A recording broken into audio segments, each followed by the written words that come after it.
ആവട്ടെ. ബഹുമാനികളെ, ലോകം വലിയ മാറ്റങ്ങൾക്ക് വിധേയമായി കൊണ്ടിരിക്കുന്ന ഒരു കാലത്താണ് നമ്മൾ ജീവിക്കുന്നത്. പെട്ടെന്ന്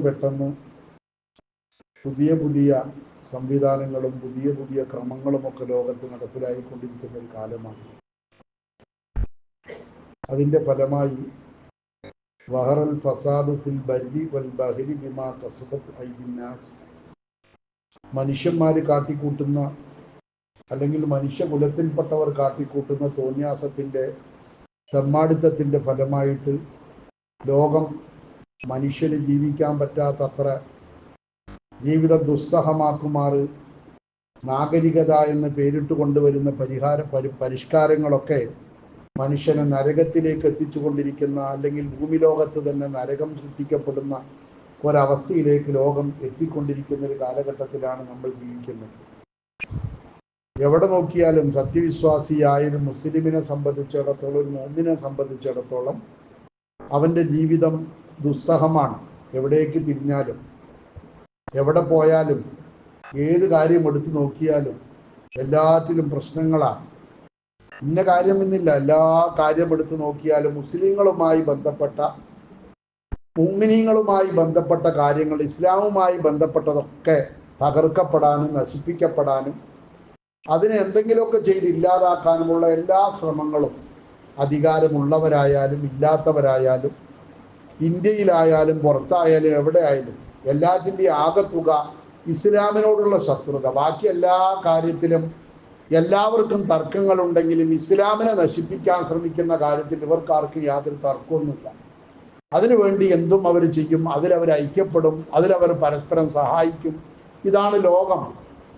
നമ്മൾ എന്ത് ചെയ്യാൻ തുടങ്ങിയാൽ, ഒരു ബലി പെരുന്നാൾ വരുന്നു എന്ന് കേൾക്കുമ്പോഴേക്ക് പിന്നെ മുസ്ലിങ്ങൾ ബലിയറക്കുകയാണ്, ആയിരക്കണക്കിന് മാടുകളെ അല്ലെങ്കിൽ മൂരികളെ, പോത്തുകളെ അറക്കുകയാണ്, കൊല്ലുകയാണ്, മൃഗബലി അക്രമമാണ് എന്നൊക്കെ പറഞ്ഞിട്ട്.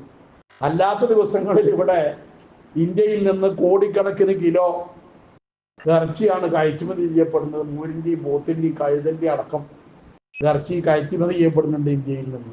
അതിനൊന്നും ആർക്കും കുഴപ്പമില്ല. KFC മറ്റേതെന്നും പറഞ്ഞിട്ട് ഒരുപാട് വലിയ വലിയ കമ്പനികൾ ലക്ഷക്കണക്കിന് മൃഗങ്ങളെ ഒരു ദിവസം കൊല്ലുന്നുണ്ട്. ഓരോ ദിവസവും. അത് പെരുന്നാളുമായിട്ട് ബന്ധപ്പെട്ടുള്ളതല്ല.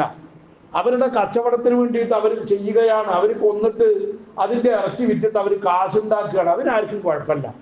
മുസ്ലിമീങ്ങൾ ഉളുഹിയ്യത്തിന്റെ പേരിൽ ബലിയറുത്തിട്ട് പാവപ്പെട്ടവർക്ക്, ദരിദ്രർക്ക്, അല്ലെങ്കിൽ വാങ്ങാൻ കഴിവില്ലാത്തവർക്ക്, ആളുകൾക്ക് ഇറച്ചി വിതരണം ചെയ്യുകയാണ്. ഒരു ചാരിറ്റിയാണ്, പാവങ്ങളെ സഹായിക്കലാണ്.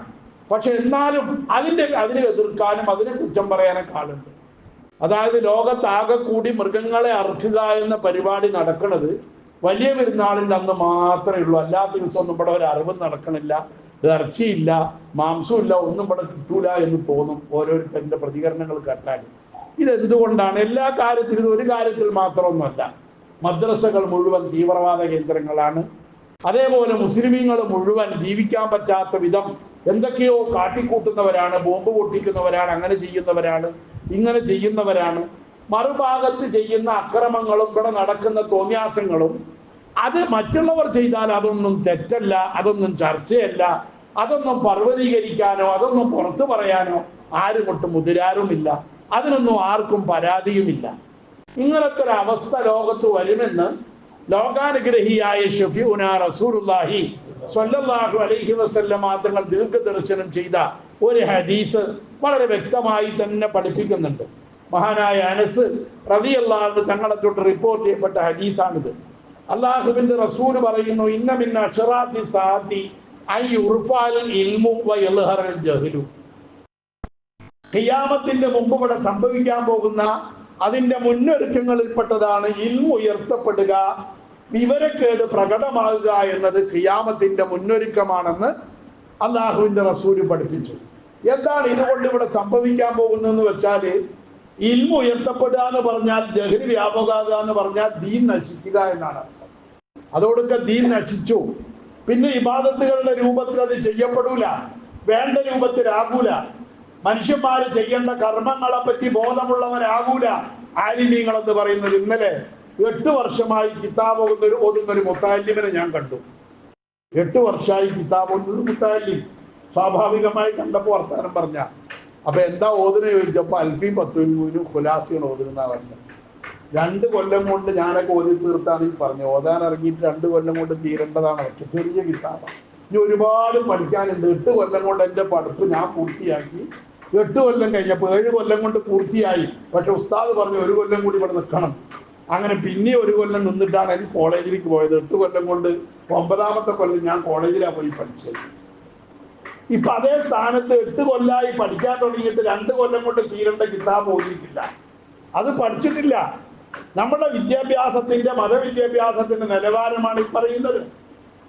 നമ്മളൊന്ന് ആലോചിക്കണം. അപ്പൊ ഇൽമ ഉയർത്തപ്പെടുകയാണ്. ഇവിടെ ഇൽമില്ലാത്തൊരു തലമുറ. പിന്നെ എന്താ ഉണ്ടായ 10-20 വയസ്സ് കഴിയുമ്പോൾ തലീക്കെട്ടും കെട്ടി നീളം കുപ്പായി ഇട്ട് താടിയും വെച്ചിട്ട് അല്ലെങ്കിൽ മോലേരിന്റെ ഭാഷത്തിൽ ഇവരൊക്കെ വലിയ ഞാൻ ഖത്തീബായിക്കോളാം, ഞാൻ അല്ലെങ്കിൽ ഉസ്താദ് ആയിക്കോളാം എന്നിട്ട് ഇവർ വരും.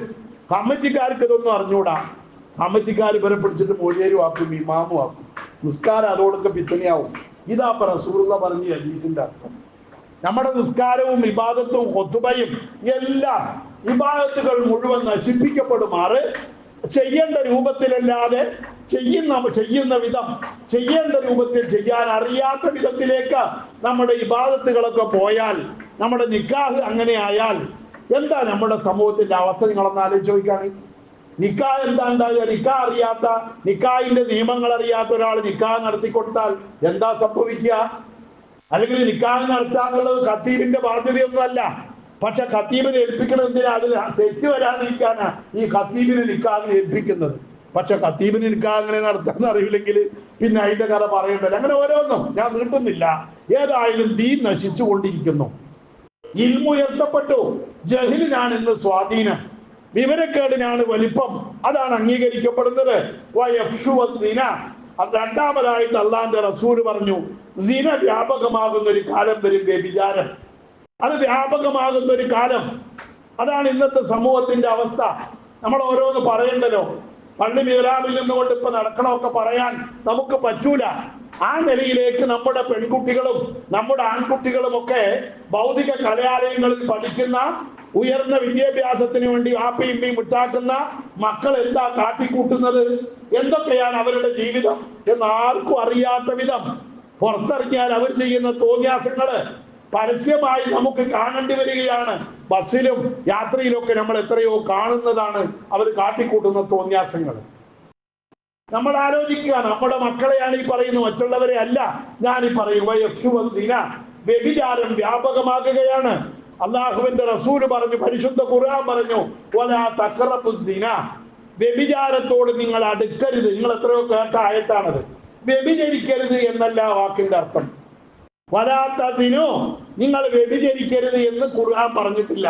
പിന്നെ എന്താ ഖുർആൻ പറഞ്ഞത്? വലാ തഖറബുസ് സിന, വ്യഭിചാരത്തിലേക്ക് നിങ്ങളെ അടുപ്പിക്കുന്ന, വ്യഭിചാരത്തിലേക്ക് നിങ്ങളെ കൂട്ടുന്ന തോന്നിയാസങ്ങൾക്ക് അവസരം ഉണ്ടാക്കി കൊടുക്കരുത് എന്നാണ്. വ്യഭിചരിക്കരുത് എന്നതിനേക്കാൾ വലിയ ഗൗരവമുള്ള വിഷയം വ്യഭിചാരത്തിലേക്ക് ആളുകളെ ചേർക്കുന്ന, സ്ത്രീ പുരുഷന്മാരെ ബന്ധിപ്പിക്കുന്ന, അവർ തമ്മിലുള്ള കൂടിക്കലരുകളും അവർ തമ്മിലുള്ള ആ ഏർപ്പാടുകളും ഇല്ലാതാക്കണമെന്നാണ് പരിശുദ്ധ ഖുർആനിലൂടെ അള്ളാഹു നമ്മളോട് പറയുന്നത്. ഇന്നഹു കാന ഫാഹിഷത്തൻ, അത് വളരെ വൃത്തികെട്ട ദുഷിച്ച ഏർപ്പാടാണ്. വ്യഭിചാരത്തിലേക്കുള്ള അടുപ്പം സബീല, അത് വളരെ മോശവുമാണ് എന്ന് ഖുർആൻ പറയുന്നത്. വ്യഭിചാരത്തിന് അവസരം ഉണ്ടാകരുത് എന്നാണ്. പക്ഷെ ഇപ്പൊ എന്താ അവസരം? ഇപ്പൊ അവസരം തന്നെ ഉള്ളൂ. അതിനെ പ്രോത്സാഹിപ്പിക്കപ്പെടുകയാണ്. അതിനാരും എതിർക്കാൻ പറ്റൂല, ആരും കുറ്റം പറയാൻ പറ്റൂല. ഒരാൾ അതിനെ എതിർത്ത് പറഞ്ഞാൽ അയാളെ ഇനി അടികൊള്ളേണ്ടി വരും.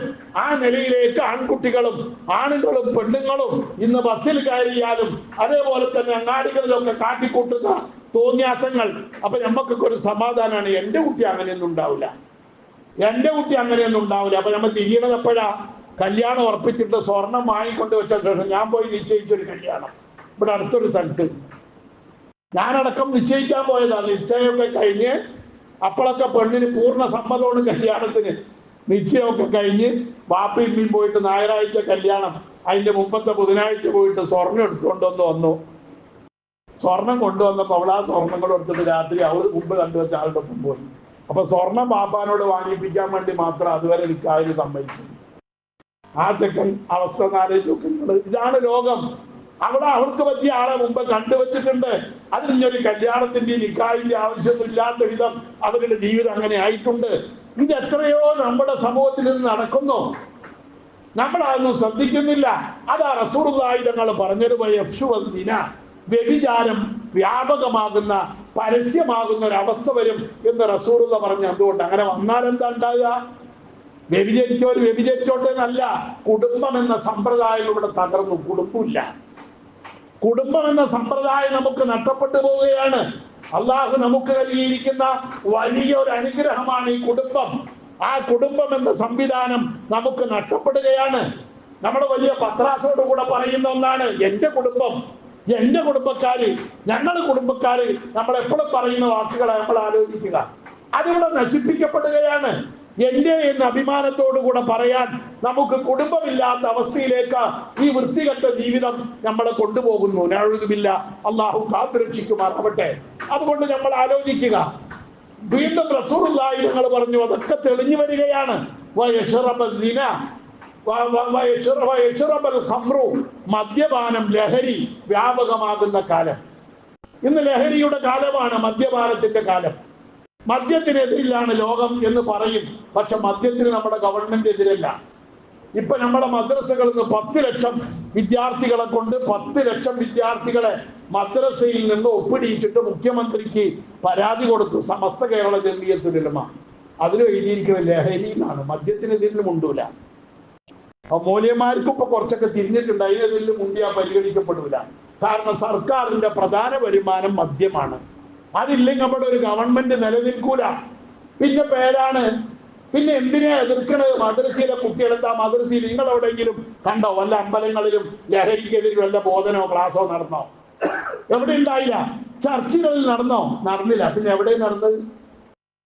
നമ്മുടെ കുട്ടികൾ പഠിക്കുന്ന മദ്രസകളിൽ ലഹരി ബോധവൽക്കരണ ക്ലാസ്സുകൾ. അപ്പൊ അതിന്റെ അർത്ഥം എന്താ? നമ്മുടെ കുട്ടികളൊക്കെ ലഹരി, മദ്രസയിൽ വരുന്ന കുട്ടികളൊക്കെ കഞ്ചാവ് അടിച്ചിട്ടാ വരുന്നത്. നമ്മളെ പറയാ നമ്മുടെ കുട്ടികളെ ഇത് പെട്ടിട്ടില്ല. നമ്മൾ ബോധവൽക്കരണം നടത്തേണ്ട ആവശ്യമൊന്നുമില്ല. നടത്തേണ്ടവരൊട്ട് നടത്തണമില്ല. അവരത് പ്രോത്സാഹിപ്പിക്കുകയാണ്. മദ്യപാനം ഇവിടെ വ്യാപകമാണ്. എവിടെയും മദ്യമാണ്. എല്ലാത്തിനും, ചത്താലും ജനിച്ചാലും എല്ലാത്തിനും മദ്യമാണ്. കല്യാണത്തിന് മദ്യമാണ്. ആ ലഹരി ഇവിടെ വ്യാപകമായി കൊണ്ടിരിക്കുന്നു. അള്ളാഹുവിന്റെ റസൂല് പറഞ്ഞു, ഖിയാമത്തിന്റെ മുന്നേ നടക്കേണ്ട കാര്യമാണത്. എന്താണ് ഇതിലൂടെ സംഭവിക്കുന്നത്? ആരെങ്കിലും കുടിക്കുന്നതിനുള്ള വിരോധം കൊണ്ടല്ല. മനുഷ്യനെ മനുഷ്യനാക്കി തീർക്കുന്ന ഒന്ന് അള്ളാഹു മനുഷ്യന് നൽകിയിട്ടുണ്ട്, വിശേഷ ബുദ്ധി. അതില്ലാതാകുന്നതാണ് പ്രശ്നം. മദ്യപിച്ചവന്, ലഹരി ഉപയോഗിച്ചവന്, അവനെ സംബന്ധിച്ചിടത്തോളം ഇനി അവന് നഷ്ടപ്പെടുന്ന അവന്റെ വിശേഷ ബുദ്ധിയാണ്. ഇനി അവന് തിരിച്ചറിവില്ല. ആരാണെന്നറിയില്ല, എന്താ ചെയ്യണതെന്ന് അറിയില്ല, എന്തിനെ പറ്റിയാണ് പറയുന്നതെന്ന് അറിയില്ല. അങ്ങനെയുള്ളൊരവസ്ഥയിലേക്ക് മനുഷ്യരെത്തും. ഇതാണ് ഇന്ന് നടന്നുകൊണ്ടിരിക്കുന്നത്. ഇതല്ലാതെ മറ്റൊന്നും ലോകത്ത് നടക്കുന്നില്ല. നമ്മളൊക്കെ അറിയുന്ന പരമാർത്ഥമാണിത്. ഈ ലഹരി നമ്മളെ അത്രമാത്രം സ്വാധീനിച്ചിരിക്കുന്നു. നമ്മുടെ സമൂഹത്തിൽ അത്ര വ്യാപകമായിരിക്കുന്നു. അല്ലാഹുവിന്റെ റസൂല് പറഞ്ഞത് അൽ ഖംറു ഉമ്മുൽ ഫവാഹിഷി, പാപങ്ങളിൽ വെച്ച് ഏറ്റവും വലിയ പാപം, അതിന്റെ ഉമ്മയാണ് മദ്യപാനം എന്നാണ്. ലഹരി എല്ലാ പാപവും, കൊലപാതകത്തെക്കാളും വ്യഭിചാരത്തെക്കാളൊക്കെ വലിയ പാപമാണ് മദ്യം, ലഹരി എന്ന് റസൂലുള്ളാഹി തങ്ങൾ പറഞ്ഞു. വഅക്ബറുൽ കബായിരി, വൻദോഷങ്ങളിൽ വെച്ച് ഏറ്റവും വലിയ വൻദോഷമാണ് ലഹരി. അല്ലാഹുവിന്റെ റസൂല് പറയുന്നത് എന്തുകൊണ്ടാ? വമൻ ശരിബൽ ഖംറ, ആരെങ്കിലും മദ്യപിച്ച് ലഹരിക്ക് അടിമപ്പെട്ടാൽ വഖഅല ഉമ്മിഹി, അവന്റെ ഉമ്മാനെയും അവൻ ഉപദ്രവിക്കും, അവന്റെ ഉമ്മാനെയും അവൻ പീഡിപ്പിക്കും. അമ്മത്തിഹി, അവന്റെ ഇളയനെയും മൂത്തുമ്മി അമ്മായും ഖാലത്തി ഒന്നും ഉണ്ടാവില്ല, പിന്നൊക്കെ പെണ്ണ, എന്തുമാവാം. പിന്നെ അവിടെ അമ്മയ്ക്ക് സ്ഥാനമില്ല, പിന്നെ അവിടെ മകൾക്ക് സ്ഥാനമില്ല. നമ്മൾ നടക്കുന്നു. ഇതൊക്കെ നമ്മുടെ രാജ്യത്ത് നിന്ന് വ്യാപകമാണ്. കഴിഞ്ഞ ദിവസം കൊടുന്തിരിപ്പുള്ളിയിൽ, ഇക്കഴിഞ്ഞ് 2 ദിവസം മുമ്പ് കൊടുന്തിരിപ്പുള്ളിയിൽ സിജിൽ എന്ന് പറയുന്ന 31കാരനെ അച്ഛൻ കഴുത്തിനും പെരടിക്കും പെട്ടിട്ട് കൊന്നു. അച്ഛൻ എന്ന് പറയുന്ന ആൾക്ക് വയസ്സ് കുറച്ചൊന്നുമില്ല, 60 വയസ്സുള്ള ശിവൻ എന്ന് പറയുന്ന അച്ഛൻ 31 വയസ്സായ സിജിൽ എന്ന് പറയുന്ന മകനെ വെട്ടിക്കൊന്നു. നമ്മുടെ പാലക്കാട് കൊടുന്തിരിപ്പുള്ളിയിൽ കഴിഞ്ഞ മിനിഞ്ഞാന്നുണ്ടായ സംഭവം. എന്താ കാരണം? ഇവൻ കുടിച്ച് ലക്കുകെട്ട് ലഹരി ബാധിച്ചിട്ട് വീട്ടിൽ വന്നിട്ട് ഭാര്യനെ മർദ്ദിക്കുന്നത് കണ്ടപ്പോ അച്ഛനും അമ്മയും പിടിച്ചു മാറ്റാൻ ശ്രമിച്ചു. അവളെ പിടിച്ചിട്ട് ഒരു റൂമിലിട്ട് അടച്ചു. അവനിൽ നിന്ന് രക്ഷപ്പെടുത്തി. ആ ദേഷ്യത്തിന് കൊടുവാട് എടുത്തിട്ട് അപ്പന്റെ നേർക്ക് തിരിഞ്ഞു. അപ്പൻ ഓടി രക്ഷപ്പെടാൻ ശ്രമിക്കുന്നതിനിടെ ഇപ്പം വീണു. ഇപ്പം വീണപ്പോ അപ്പൻ ആ ചാൻസ് ഉപയോഗപ്പെടുത്തിയിട്ട് അവന്റെ കയ്യിൽ നിന്ന് കൊടുവാൾ വാങ്ങിയിട്ട് ആദ്യം കഴുത്തിനെ വെട്ടി, 2 കൈകളും വെട്ടി. എന്നിട്ട് അവൻ എണിച്ച് ഓടി അപ്പുറത്ത് പോയി വീണു. അപ്പൊ ചത്തു എന്ന് ഉറപ്പിക്കാൻ വീണ്ടും വെട്ടി. ഇതിവിടെ നടന്നതാണ്. ഇപ്പോ കഴിഞ്ഞ ദിവസം നടന്ന നമ്മുടെ പാലക്കാടാണ് ഇതൊക്കെ നടക്കുന്നത്. ഇതിനെതിരിൽ ആർക്കും ഒരു പ്രശ്നമില്ല. ഇതിലൊരു തീവ്രവാദവും ഇല്ല, ഇതിലൊരു ഭീകരതയില്ല, ഇതിലൊരു പ്രശ്നമില്ല ആർക്കും.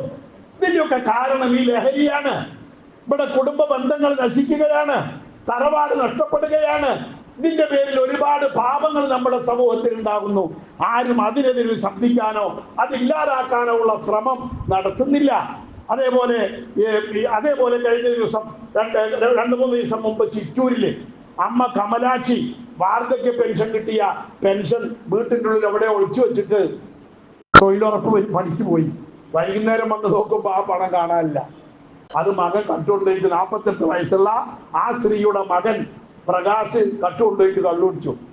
അമ്മ വന്നിട്ട് മകനെ ചോദ്യം ചെയ്തപ്പോ മകൻ ചെയ്ത പണി ഒരു കമ്പി വടിയാ കയ്യിൽ കിട്ടിയെടുത്ത് അമ്മന്റെ തലയ്ക്കും 2 കൈകളും തല്ലി ഒടിച്ചു, തലയ്ക്കും അടിച്ചു. പാലക്കാട് ജില്ലാ ആശുപത്രിയിൽ കൊണ്ടുപോയപ്പോൾ അവര് പറഞ്ഞവിടെ ആവൂല, തൃശ്ശൂർ മെഡിക്കൽ കോളേജിൽ ആ അമ്മ ഇപ്പൊ ജീവിച്ചിരിപ്പുണ്ടെന്ന് പറയപ്പെടുന്നു. അറിഞ്ഞൂടാ. ഇങ്ങനെ മനുഷ്യന്റെ ജീവിതം നരകതുല്യമാക്കുന്ന, കുടുംബങ്ങളെ നശിപ്പിക്കുന്ന ഈ ലഹരി ഇങ്ങനെയൊക്കെ വ്യാപകമായിട്ടും അതിനെതിരിൽ നമ്മുടെ സമൂഹത്തിൽ ഒരു ചർച്ചയില്ല. ആകൊരു ലഹരി മാത്രമാണ് പ്രശ്നം. ഞാൻ കഴിഞ്ഞ ഞായറാഴ്ച കോയമ്പത്തൂരിൽ നിന്ന് വരുമ്പോ എന്റെ അടുത്ത സീറ്റിലിരുന്നത് ഒരു ചെറുപ്പക്കാരൻ. അപ്പൊ എന്റെ തൊട്ടിരുന്നവനാണ്. അവനെ വന്നിട്ട് എല്ലാരെയും പരിശോധിച്ച കൂട്ടത്തില് അവനെ വന്ന് പരിശോധിച്ചു. അവന്റെ പാന്റും ഡ്രസ്സൊക്കെ കൂടി കണ്ടപ്പോ അവർക്ക് എന്തോ സംശയം, എക്സൈസുകാർക്ക്. അവന്റെ എല്ലാം സംശയിച്ചു. ഷഡിന്റെ ഉള്ളിൽ അടക്കം കൈയിട്ട് നോക്കി, അതിനുള്ളിൽ വലിയ പൊതി ഉണ്ടോന്നറിയാം.